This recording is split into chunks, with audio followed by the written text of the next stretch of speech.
Welcome back, everyone.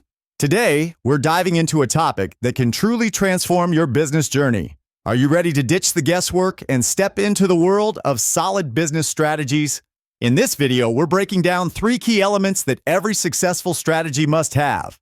Plus, we'll uncover how a poor strategy can sink your business faster than a ship without a captain. And let's be honest, while we're not saying you'll be taking on the corporate behemoth IBM anytime soon, a solid strategy can definitely help you compete with the big players in the industry. So, whether you're a seasoned entrepreneur or just starting out, this is the guide you've been waiting for. Now, let's hear from our experts. Please welcome Mikael and Sarah. All right. Are you ready to dive into Richard Rumelt's Good Strategy, Bad Strategy? Sounds like a plan. We've got some serious aha moments coming your way. Yeah. Plus, we'll touch on a little David and Goliath and maybe even grab an espresso. Let's get strategic. Let's do it. Now, we've all seen good strategy in action, right? Absolutely. It's that perfectly timed chess move that leaves your opponent speechless. Right. And Rumelt compares it to David taking down Goliath. Using strengths against weaknesses. Sounds straightforward enough, but we often miss those strengths and weaknesses completely. Totally. Take the Walmart phenomenon in the 80s. Everyone focused on the big stores, the small towns, the low prices, even the computerized logistics. Yeah. But the real game changer was hiding in plain sight. Okay, you've got to spill the beans. What were people missing about Walmart's strategy? It wasn't about individual stores, it was the network connecting them. Okay. Imagine the aha moment in Rumelt's classroom when his students finally got it. 150 stores working together. Yeah. It created a whole new ballgame. They weren't serving thousands of customers anymore, they were serving millions. Wow. They redefined what a store could be. So it's like understanding the whole chessboard, not just obsessing over one pawn. Exactly. Rumelt calls it uncovering hidden power. It's like the Cold War strategy of containment. Right, based on George Kennan's analysis of Soviet ideology. Yes. Treating communism like a virus to be contained, not defeated outright. Right. Kennan nailed the diagnosis, but it took subsequent presidents to put that guiding policy into action. NATO, the Berlin airlift, even the Vietnam War, all stemmed from that initial diagnosis. So it's not enough to just have a goal. You need the what, the diagnosis, and the how, the plan of attack. Precisely. Remember Stephanie in her corner store? She had all these ideas, organic produce, longer hours, even repainting the ceiling. Right. All good things maybe, but without a guiding policy to tie them together, it was just a recipe for overwhelm. It's so easy to get lost in the weeds like that. Yeah. So how do we avoid that trap? Rumelt talks about the kernel of a good strategy. Think of the kernel as the seed of a powerful strategy. Okay. It has 3 parts. First, you diagnose the problem. Then you develop a guiding policy to address it. And finally, you determine the coherent actions to make it happen. Got it. Diagnosis, guiding policy, and coherent action. Those actions aren't an afterthought. They're the muscle. Yeah. They make it all happen. But even with a solid plan, Rumelt says there are pitfalls. He doesn't hold back when he talks about bad strategy. And for good reason. A major danger is mistaking goals for strategy. Okay. Just saying you want to be the global leader or achieve sustainable growth, that's not a strategy. It's like saying you'll win a marathon without figuring out your pace or training regimen. It's giving more inspirational poster than actionable plan. Exactly. Rumelt calls these bad objectives. They sound impressive, but lack that critical diagnosis of why you're not already achieving them. He uses the example of the Los Angeles Unified School District, right? Yeah. Their goal was to improve 34 underperforming schools. And their solution? I don't remember. Develop a culture of continuous improvement. Right. Now that sounds great on the surface, but it completely sidestepped the real issues. Things like poverty and lack of parental involvement. It was a noble sentiment, but without addressing the root causes, continuous improvement was meaningless. A solution desperately searching for a real problem. Yes. And that's where the diagnosis becomes crucial. You can't figure out the how until you've really grasped the why. Absolutely. And that leads us to another pitfall Rumelt highlights.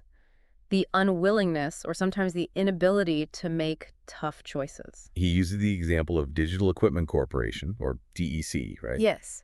They were facing a changing market, Yeah. but instead of making a clear choice, they aimed to be, and I quote, the leading computing company. Which is a recipe for disaster. Yeah. They tried to be everything to everyone and ended up satisfying no one. By spreading themselves too thin, they were ultimately swallowed up by Compaq.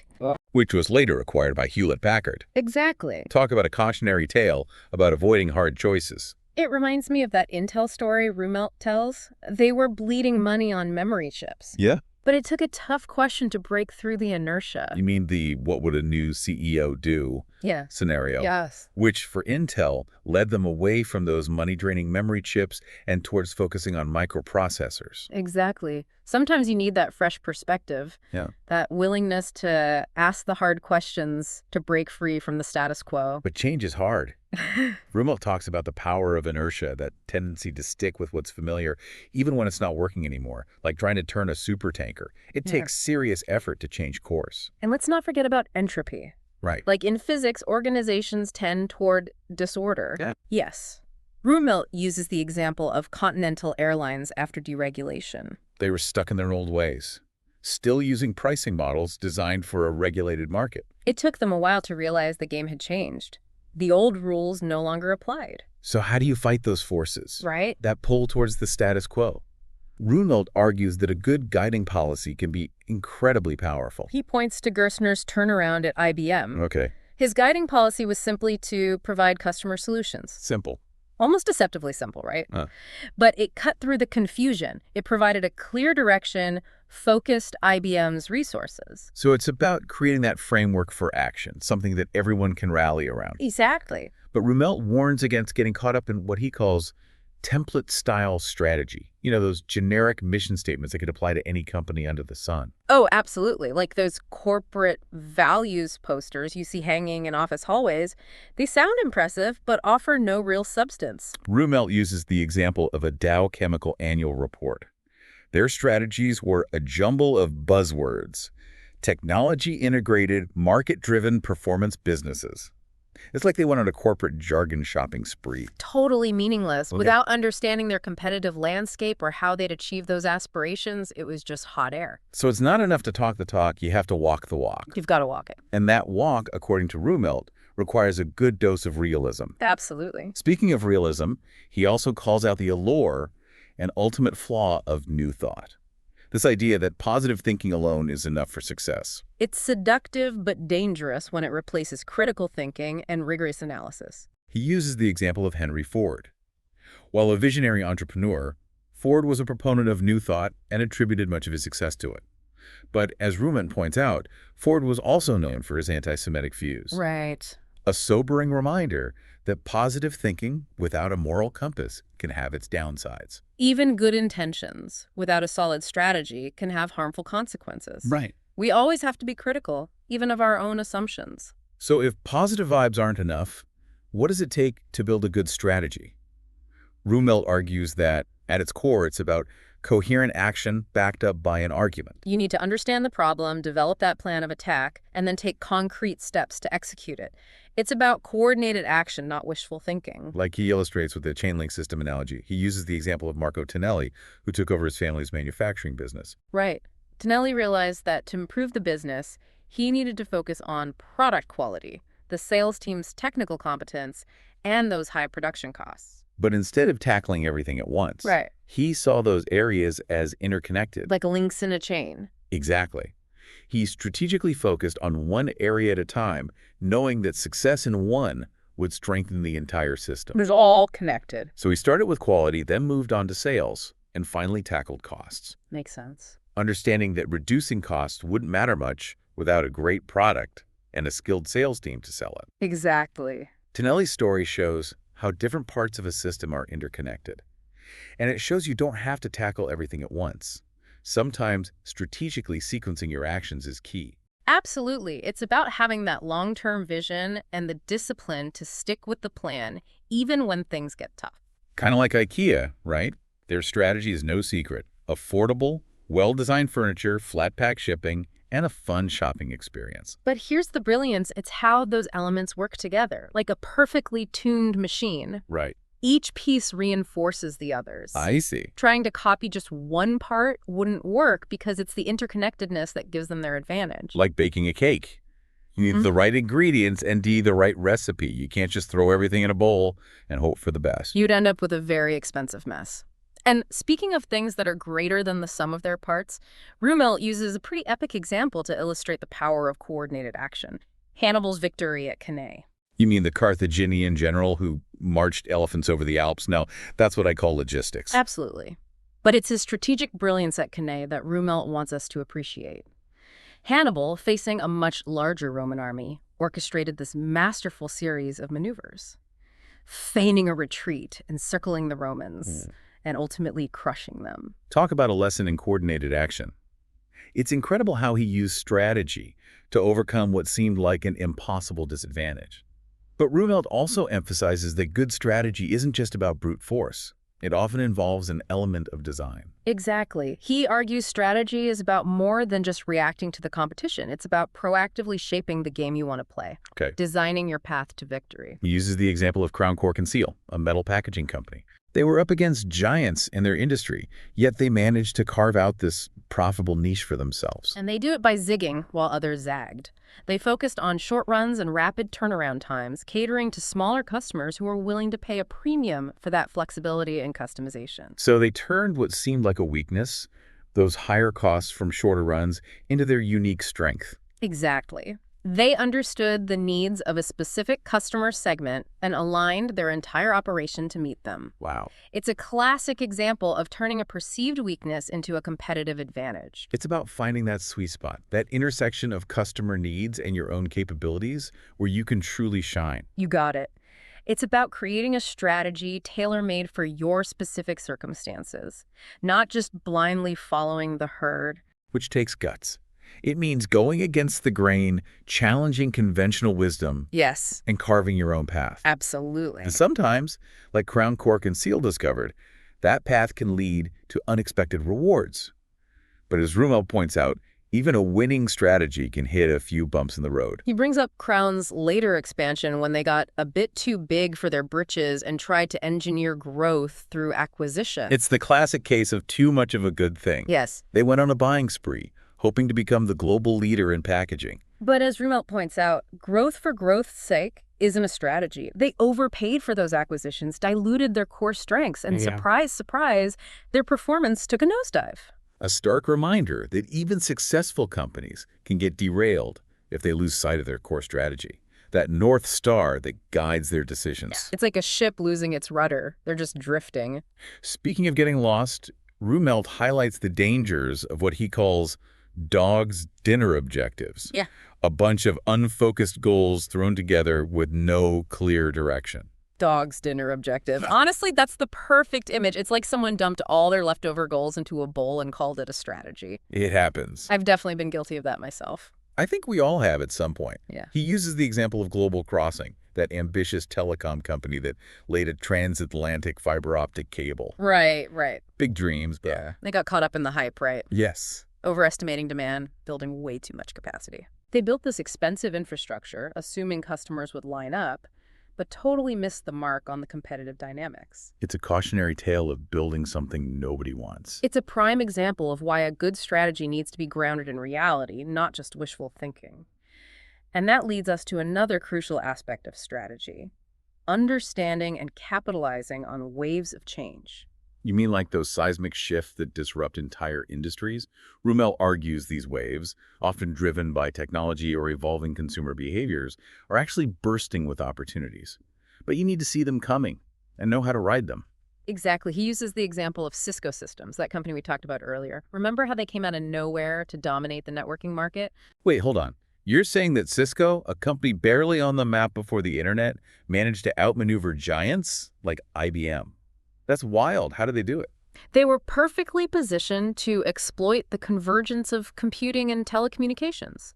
They saw the internet wave forming and rode it all the way to the top. They weren't a behemoth like IBM or AT&T, but they were agile, adaptable, and ready to seize the moment. Exactly. They recognized the growing importance of software and built their strategy around it. Rommel points out that this shift from hardware to software was monumental, almost like rewriting the rules of the game. Absolutely. The name of the game became economies of skill, where individual ingenuity and software prowess were king. It was a dramatic shift from the old economies of scale, where the size of your factory or workforce was the deciding factor. So companies like Cisco, built on those economies of skill, were suddenly in the driver's seat.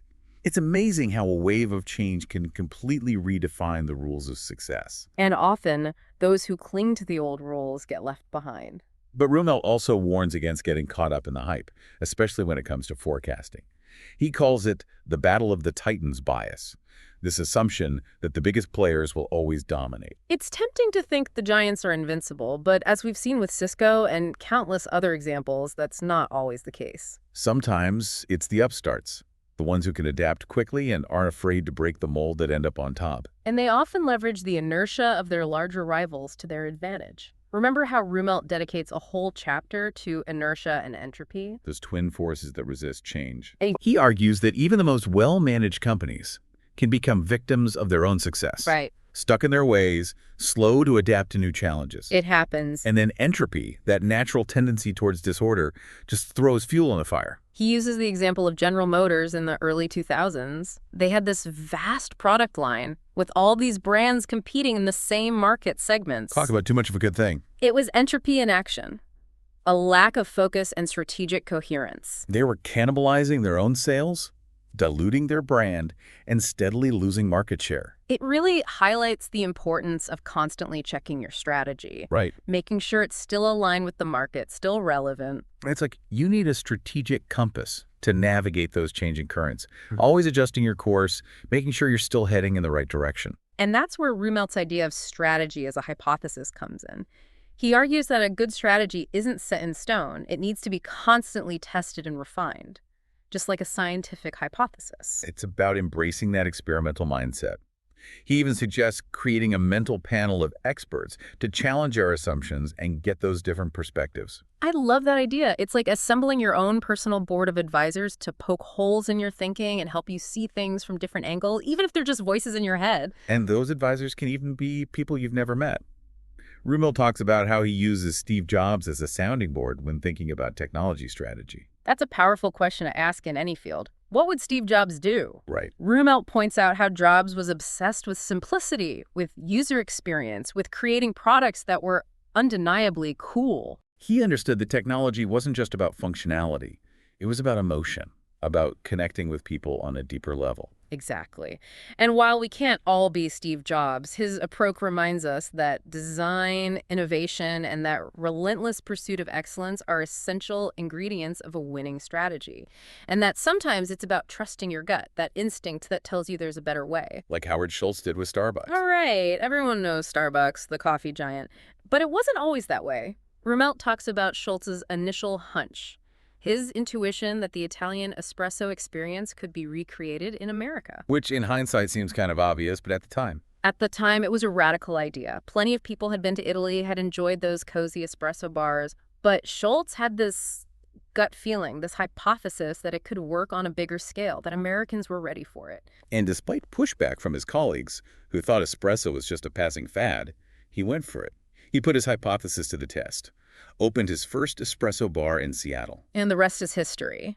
But as Rumel emphasizes, Schultz's success wasn't just about luck or good timing. It was about having that initial spark of insight, that hypothesis, and then the courage to test it, to put his idea into action and see what happened. It's that willingness to experiment, to step outside your comfort zone that often separates the dreamers from the doers. Absolutely. And that brings us back to Rumelt's core argument. A good strategy is fundamentally a hypothesis about what will work. It's not a guarantee of success, but a calculated bet, a starting point for action. So it's about understanding the challenge, developing a clear guiding policy, and then taking those concrete steps, always ready to adapt and adjust along the way. Because the only constant is change, right?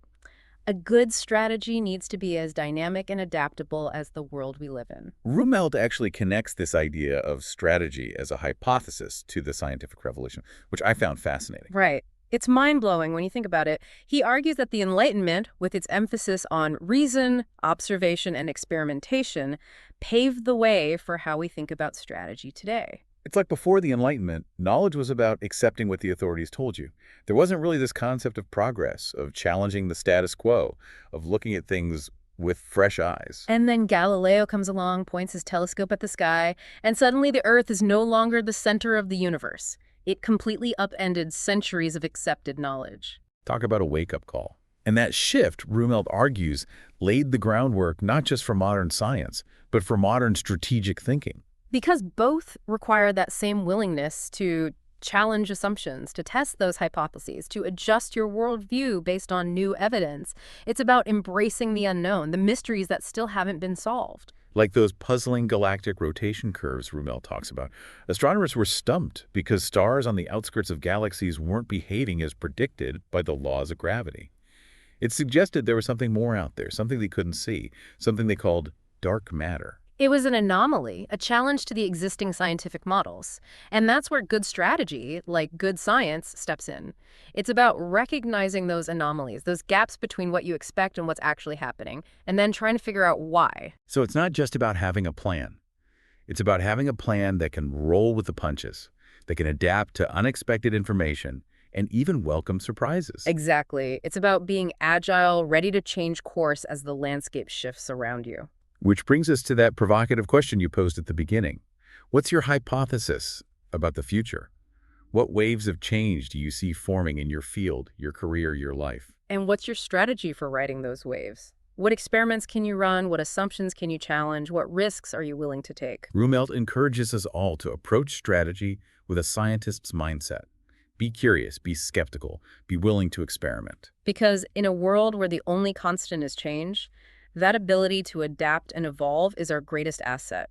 So to our listeners, go out there and formulate your hypotheses.